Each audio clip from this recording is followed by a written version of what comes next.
Sa wakas, ito na yung ating bike check sa 2024 Mountain Peak Striker.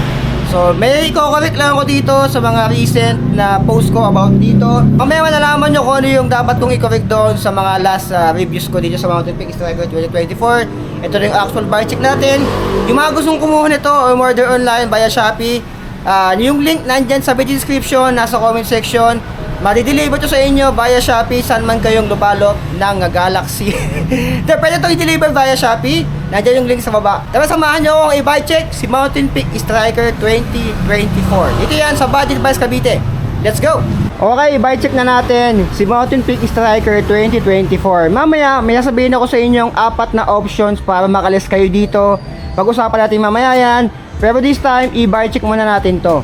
And yung mga nabago dito, mamaya sasabihin ko sa inyo, ikakwento ko sa inyo kung ano nga ba yung mga slight na nabago dito or kung meron man.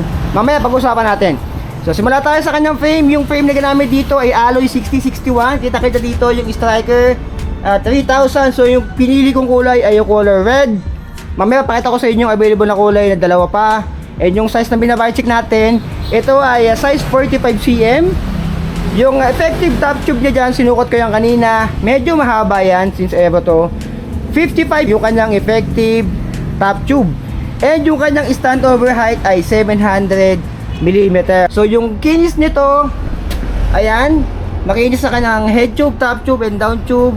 Wala tayong makikita dito na ano. Welding dito, makinis din. Sa kanyang C-tube, meron ditong 700C. Ayan, size 45. Yung binabike check natin. Yung lagayan ng ulam, meron dito sa kanyang down tube and the C-tube, dalawa. Same pa rin naman sa dati. Yung down tube niya, parang medyo binago ng din na konti. Flat pa rin naman.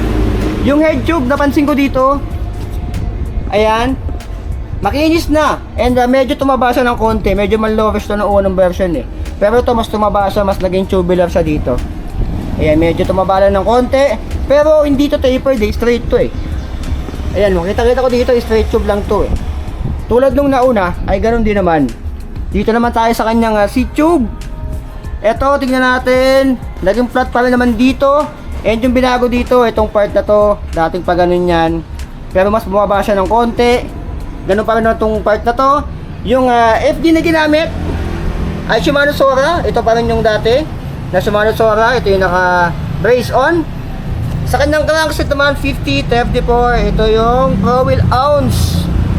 Ayan, 50-34. Alloy na to, 170mm. Yung chain, KMC ba? Ayan, hindi ko kasi masyado makita. Ay, oo, KMC. And merong missing link na hindi naman nawawala. Yung cable routing, baka hanapin nyo or tanungin nyo sa akin. Dito dumaan. Yung kanyang RD. Yung cable routing nito, makinis na. Dumaan yung mga kable niya sa ilalim. Itong integrated rubber na nandito na yung cable nito. Ayan. Ito yung latest na drop bar eh, ng export saka ng Striker 2024. Kaya makinis na siya. Wala tayong makikita dito na cable sa labas. Yung RD cable dito dumaan. Yung RD ay Shimano Sora R3000 din to. Yung sprocket cassette na rin, 11 32 teeth, 9 speed na yan. Tingnan natin kung may tunog. Wala siyang tunog, hindi siya tunog bayabas. Syempre, yun yung kanyang hub. Ayan, kita doon, Solon, ang may-ari ng David Solon. Pero alam ko, alloy na to and the seal bearing na rin. Spokes, ito yung sinasabi ko sa inyo, i-correct ko. Yung last na vlog ko tungkol dito sa Mountain Peak Striker 2024, sinabi ko na 32 holes to, pero hindi pala. 4, 8, 12, 16, 20, 24, 28. So ang bagit ko doon 32, sorry po. 28 holes lang pala to. So yung kanyang spokes ay 28 lang yung ginamit dito. Ito naman dito, naka-presta board na rin. And yung kanyang rims ay double wall alloy. And tama nga tayo, Aerowick na yung ginamit. Ayan, Aerowick. Ito yung kanyang branding ng Aerowick. And yung gulong, Chaoyang. Chaoyang, magandang klase na rin yan. Ganyan yung gulong ng isang MTB ko. Matibay na rin naman hanggang ngayon, buhay pa. Hindi ko ginagamit eh. Yung size 700 by 28C. Ayan. 28C, color black na Chaoyang. Bumagay sa kanyang rims kasi nga black lang. Oh. Okay, pag-uusapan natin yung iba pang parts nito. Yung kanyang likod naman dito, 160mm. Standard na rotors lang to. And naka flat mount. Ito yung kanyang caliper na single piston lang, mechanical. And meron dito naka-indicate na ride without limitation. Seat post naman. Ito, aero din, pero ito ay alloy na. Feeling ko same size lang to sa old Mountain Peak Striker. Ayan. Yung seat post dito. Pero may mga seat post na mas manipis pa dito, mas maliit. Tulad nung sa Mountain Peak Expert, mas maliit yung seat post doon kaysa dito. Ang problema sa mga ganitong seat post, pag pinutulo mo to at gusto bumili ng bagong seat post, yung size dito ay uhulaan mo lang. Kasi nga sa Shopee, bihira ka makakita ng eksaktong size ng ganitong mga seat post sa mga aero. Kahit pumunta ka ng Quiapo, wala masyado nagbebenta ng ganito. So ingat-ingat sa pagputol ng mga seat post ng mga aero na ganito kasi may hanapan ng mga ano to. Yung size dito, eksakto. Yung kanyang pedals, ito ay stock lang din. Malamang sa malamang ball bearing pa to, pero tingin ko alloy na. Yung kanyang upuan, ayan, wala siyang branding ngayon. Plain lang siya. Walang naka-indicate kung aerobic siya or ano, alien, wala siyang brand. Ayan, para di si Glock na wala siyang apelido dito. Sa kanyang port naman, ito ay alloy na, 6061, and meron dito ang logo ng Mountain Peak. May pag-uusapan natin yung tungkol din dyan. Sa kanyang wheel set, sa unahan, same lang din, 20 spokes, double wall alloy rim, naka-press na valve Chaoyang 700 by 28C, and standard rotor, single piston lang din to kanyang disc brake caliper. Okay, dito naman tayo sa ating integrated grab bar. Yung size nito ay 400mm and 80mm lang yung haba nito. Yung kanyang stem. And tignan natin, wala tayong makikitang kable dyan. Ang ginamit dito ay Branta. Ayan, hindi lang masyadong kita, pero Branta yung naka-indicate dyan. Yung ating STI naman ay nakabalot pa, kita-kita nyo naman yan. Shimano Sora R3000, so bagong-bago, nakabalot pa siya. So kunin muna natin yung timbang nito bago natin pag-usapan yung mga binago dito. Ano nga ba yung mga options natin dito para mas makamura tayo sa Mountain Peak Striker 2024. Okay, kuhanin natin yung timbang ni Mountain Peak Striker 2024. So hindi tayo naka-digital, naka-analog lang tayo ngayon na timbangan. So tatlong beses natin siya kukuha na ng timbang para sigurado tayo sa timbang niya. 3, 2, 1. Ito yung size 45. Isang angat lang. Okay.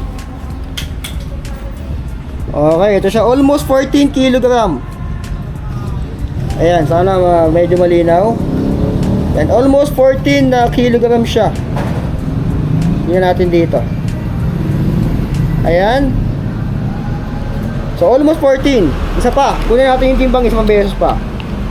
Para sure tayo sa timbang nito. Okay, 0-0. Isang angat ulit. Okay. So medyo lumagpas ng konti, nabigla yata. So almost 14.5. So last. Dahan-dahanin lang natin ngayon. 3, 2, 1. Okay. Isang angat lang. Ito yung size 45. So 14.5 pala talaga siya halos. Ayan, 14.5 kg. Ito yung 15 eh. Ayan, so 14.5 kg ay yung actual weight niya. Okay, ngayon nakuha na natin yung timbang niya. 14.5 kg. Parang medyo mabigat pa rin siya. Tulad nung nauna. Yung wheelset niya, tingin ko naman binago na tong wheelset niya. Dati tong naka-Branta pero ginawa tong Heroic. Ang mga binago dito, unang-una syempre yung kanyang frame. Actually same pa rin naman to, pero binago lang ng konti.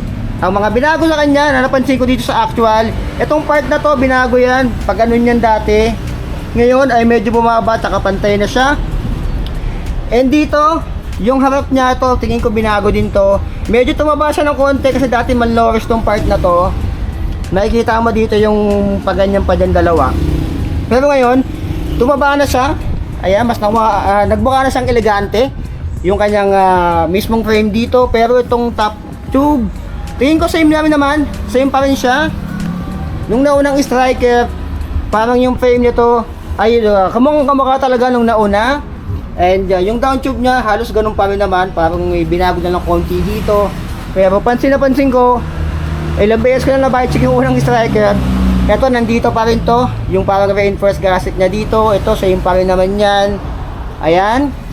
So sana yung binago nila dito, itong seat clamp niya, Mas okay sana kung yung adjustment parang nandito na, yung tulad kay Mountain Peak Expert, kung hindi ako nagkakamali, yung seat post adjustment kasi na nandito na eh. Hindi na yung ganito, yung ganitong style, kasi parang old style pa rin to ng Mountain Peak Striker eh. So yun lang napansin ko, sana ginawa nilang latest na rin yung ano nito. Sabi ko nga, parang yung frame nito ay tulad pa rin naman dati, binago lang ng konti. So yun yung napansin ko sa frame niya. And yung wheelset naman ito, binago naman to, dating brand na to pero ginawa tong Aerowick ngayon. Prestabag, Chaoyang, ayan, binago na rin yung buong wheelset niya. Tingin ko naman mas gumawa to ng konti kasi nakasolo na to, may-ari ng David Salon. Although yung brand ng solo hindi natin masyadong ano, kung magandang klase rin naman, pero madami din naman gumagamit niyan. Yung disc brake niya ganun pa rin, ito pa rin yung nasa lumang Mountain Peak Striker. And ito, tingin ko ganun din naman yung kanyang flat mount sa unahan saka sa likuran. Yung Mountain Peak Striker 2024 parang same spec lang yung mga pyesa niya, tulad kaya Mountain Peak Expert 2024. Tulad ka sa nabanggit ko doon sa isang content ko na halos na i-compare ko to kay Expert, kasi nga yung kay Expert same na same lang din. Parang itong Aerowick na nandito ay medyo mas kita lang, silver ng konti yung Aerowick na wording, pero ito ginawa nilang black kaya hindi siya masyadong pansinin. Naka-Chaoyang din yun kung hindi ako nagkakamali. So yung wheelset ni Expert ay parehas lang ng wheelset kay Mountain Peak Striker 2024. Yung FD, yung crankset Pro Wheel owns din yun. Yung drawbar ay same na same lang talaga yan kay Mountain Peak Expert. 400mm din yan, 80mm yung kanyang ano dyan, haba. So same na same lang talaga kay Expert yung pyesa nitong Mountain Peak Striker. Parang yung frame lang ni Expert tinanggal, tapos nilagay yung frame ni Mountain Peak Expert, ni Mountain Peak Striker, sorry, 2024. Yung timbang nito ay 14.5 kg, almost 15 na rin. Siguro dahil disc brake siya, wala namang striker na naka rim brake, so disc brake talaga yan, and aero. So pag-usapan muna natin yung presyo nito bago ko sabihin sa inyo yung options na pwede nyo kunin to, mas makakalis kayo. Yung presyo nito sa online and sa Shopee, sa TikTok account nila, ang presyo nito ay 28,200 pesos. So kung medyo malayo kayo, pwede lang i-ship sa inyo via online, via Shopee. Baka maka-discount pa kayo doon, gamitan nyo na ng voucher. Ito ay 3 piraso lang. Yung available size nito ay size 42, 45, ito minabay check natin, and size 48. Yung available kulay, etong kulay pula na binabay check natin. And papakita ko rin sa inyo yung dalawa pang available na kulay nito. Ito yung isang available kulay niya. Ito para siyang silver, ayan, or gray, yung Mountain Peak, pero same spec lang yan. And meron pang isa yung kulay ano, tingnan natin. Yung isang kulay niya ay ito. Sabi nila green daw to. Ito siya, ayan, pero mukha siyang silver lang eh. Ayan, tingin ko ito lang yung green dito. Ayan, so tatlong kulay. Ito ay size 42, same spec, size 42, medyo mas maliit lang ng konti yan. Sorry po. Ito naman size 48, ito yung medyo malaking ano na, size dito. Size 48, ito. Hindi masyadong pansinin yung kulay, pero tingin ko ito yung medyo gray na color niya. Medyo parang almost silver na rin eh. Tsaka ito. Tsaka itong color red na to. Ayan. So tatlong available niyan sa Shopee, meron din yan. Pero ito na yung options na pwede nyong piliin. Option 1, pwede kang makalis ng 1K, less 1K, no freebie. So parang ano na lang to, 27,200 pesos. And dapat follower ka ng Budget Buys Cavite. Ayan, less 1,000 pesos yun, na medyo malaki-laki na yun. Or option 2, 28,200 pesos, pero meron kang free mob jersey. Ayan, and option 3, meron din naman free spider helmet pang road bike worth 2,000 pesos. Ayan 2,000 pesos below pala na road bike sa 28,200 pesos. Or option 4, meron kang free push bike walker worth 2K pesos. 2K pesos below. Yung walker na pambata na pang training. Ayun. So para sa akin ang pinaka-less dito, ang pinaka sulit, syempre yung less 1,000 pesos na. Pag nag-walk-in ka, walk-in lang yun ha, walk-in. Nilanawin ko. Walk-in. Kapag pinuntahan nyo dito at dito nyo mismo pinick up, hindi kayo umorder sa online, walk-in nyo, no freebies, no? So may choice kayo, pwede nyo gawing walk-in kung gusto nyo makalis ng 1,000, pwede yan dito. Pero kung medyo malayo naman kayo, 28,200, pwede nyo orderin to via Shopee. So via Shopee, pwede to, 28,200 yung presyo na. So para sa akin, kung tatanungin nyo ako, sulit bang bilhin si Mountain Peak Striker? Para sa akin, konti lang yung binago niya, to be honest, sa kanyang mga frame. Literal na konti lang, ito lang talaga. Itong part na to, ito. Tapos mas pinakinis lang siya ng konti, mas naging elegante. And dito, ito rin yung integrated grab bar ni Mountain Peak Expert. 3,000 yung STI, yan din naman. Although mas mura na to kay Expert, kasi si Mountain Peak Expert, yung frame niya medyo mas maliit ng konti dito, medyo mas manipis, pati yung kanyang seat post medyo mas manipis. Binibenta yun ng around 29,000 pesos. Pero ito, kung makukuha nyo ito ng around 27,000 pesos, pwede na. Sa ganung presyuhan pwede na. Kasi gumawa ako ng tier list. Kung hindi nyo pa napanood yung tier list ko, nandyan sa comment section, nasa video description, nasa screen nyo ngayon, panoorin nyo yan. Gumawa ko ng tier list or tier list ng mga road bikes ngayong 2024, mga latest. Sinama ko to. Sinabi ko doon na mas magandang babaan nila yung presyo sa 28,000 pesos. Gawin nyo lang 25, 26, 27. Pero sa 27,000 pesos bago, pwede na. Pwede na to sa ganitong presyuhan. Kung makukuha nyo na mas less pa, di mas okay. Pero sa ganito, 27,000 pesos siya makukuha. Less 1,000 pesos doon sa SRP niya na 28,000 pesos, pwede na. Sa ganun, no? So, ayan. Kung hindi nyo pa napanood yung tier list natin or tier list na vlog, maraming road bike akong tinalakay doon. Ano ba yung pinakasulit doon? Ano ba yung overprice? Ano ba yung reasonable? Ano ba yung kailangang babaan yung presyo na road bike? Ano yung super sulit? So ayan, yung ating usapin tungkol dito kay Mountain Peak Striker 2024. So abigto ko dito talaga, mas magandang babaan nila yung presyo. Pero yun nga, kung 27k nyo siya makukuha, pwede na rin sa ganung presyuhan. Halos wala ka namin i-upgrade dito kay Mountain Peak Striker 2024. Ulitin ko, ito ay available sa kanilang Shopee page. Yung link ng Shopee nandyan sa video description, nasa comment section. Gusto nyo orderin to, 3 peraso lang to dito 3 lang to, size 42. Yung color gray na may green, yung Mountain Peak. And ito naman, yung color red ay size 45. And yung isa naman na parang gray or silver ay size 48, 42, 45, and 48. So 3 size yung pwede nyo pagpilian. So kung gusto nyo makalis ng 1K, puntahan nyo dito yan. Agad-agad, malamang sa malamang, ngayong linggo lang to nandito. Malamang sa malamang dadayuhin to dito sa Mountain Peak Striker 2024. So 27,200 kapag nag-walk-in kayo at follower kayo ng Budget Bikes Cavite. So yung kanilang full details nasa video description, nasa comment section, yung address, and kanilang contact numbers, Google Map location, nandyan na rin. So like and follow nyo yung kanilang page, Budget Bikes Cavite, yung kanilang address ay nandyan na rin sa screen nyo ngayon. So pwede kayo dito mag home credit, GCash, Visa, and credit card. So para sa akin, pwede na to sa ganyang presyuhan na 27,000 pesos. Okay na, meron ka ng latest na road bike na nakasora na rin naman, tsaka mukha siyang elegante tignan. So poging-pogi pa na talaga to sa personal. So yun lang mga alien. Ano masabi nyo dito? Para sa akin, okay na rin yung 27k. Kung less 1k kung 28,000 pesos, siguro nasa sa inyo naman yun. Maraming choices ng road bike, hindi lang ito. Sa Paxer kasi naubos na yung Paxer FR 1800, 1600. Paxer Mikayla meron pa dito, pero hindi naman siya road bike. So yun, para sa akin, madami kayong choices. Pero kung gusto nyo ng latest na road bike na talagang kilala noon, ito na si Mountain Peak Striker para sa inyo. So please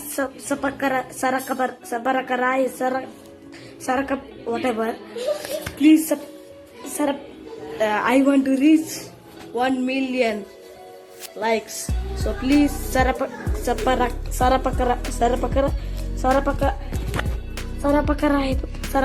Yes.